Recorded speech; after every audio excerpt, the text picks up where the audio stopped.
안녕하세요. 정월대보름에 먹는 쫀득쫀득 맛있는 밥, 오곡밥 레시피입니다. 더 이상 팥 몇 시간씩 불리거나 불 앞에 서서 끓이지 마세요. 간단하게 만들 수 있습니다. 찰수수를 씻어서 물에 담가둡니다.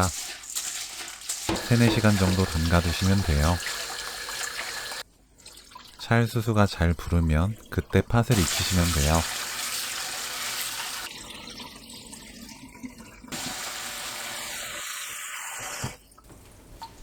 팥을 깨끗하게 씻어서 찬물 400ml 넣고 랩 씌웁니다. 랩 씌울 땐 전체를 다 막지 마시고 공간을 조금 열어두는 것이 포인트. 전자레인지 5분 돌립니다. 물에 헹궈주세요. 떫은 맛을 빼는 과정입니다.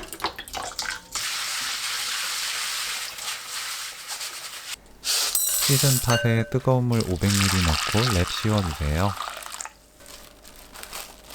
전체를 랩으로 다 씌우고 젓가락이나 포크로 구멍 뚫어줍니다.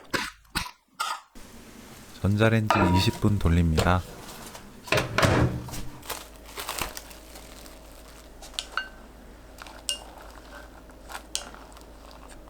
랩 씌운 채로 다른 재료 준비될 때까지 그냥 놓아두세요.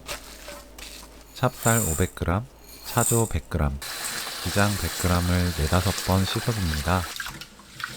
찰수수, 팥, 찹쌀, 차조, 기장 등 곡식을 씻을 땐 위에 떠오르는 건 버립니다.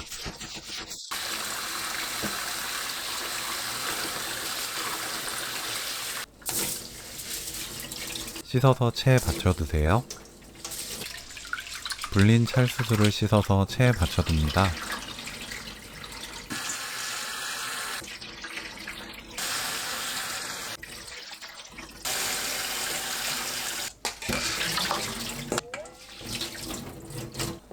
밤을 먹기 좋게 잘라주세요. 2-3등분 하시면 돼요.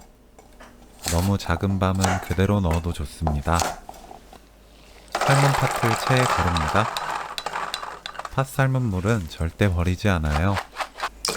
팥 삶은 물 모두 넣고 일반 물을 더해서 물량을 총 800ml로 맞춥니다.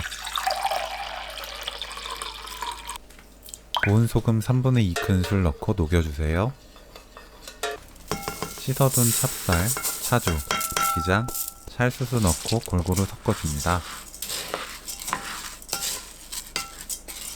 물 넣어주세요. 진밥을 좋아하시면 물량을 더 넣어도 좋습니다. 팥과 밤, 콩은 물량 맞춘 뒤 넣어야 맛있는 밥을 지을 수 있어요. 콩, 팥, 밤을 넣어주세요. 올리브유 1큰술 넣고 섞어줍니다. 콩은 좋아하는 콩 아무거나 사용하셔도 되는데 생콩을 사용하시는 분들은 그냥 사용하시면 되지만 마른 콩을 사용하시는 분들은 전날 밤 불려서 사용해주세요. 전기밥솥에 넣고 100ml 밥을 지으면 맛있는 오곡밥 만들기 끝! 오곡밥은 양 많이 해서 한 끼 분량씩 소분한 뒤 냉동실에 넣어두고 먹기 전에 전자레인지 2-3분 돌리면 처음 지은 밥맛 그대로 맛있게 드실 수 있습니다. 쫀득쫀득 맛있는 오곡밥 레시피는 여기까지. 시청해주셔서 감사합니다. 다음에 또 만나요.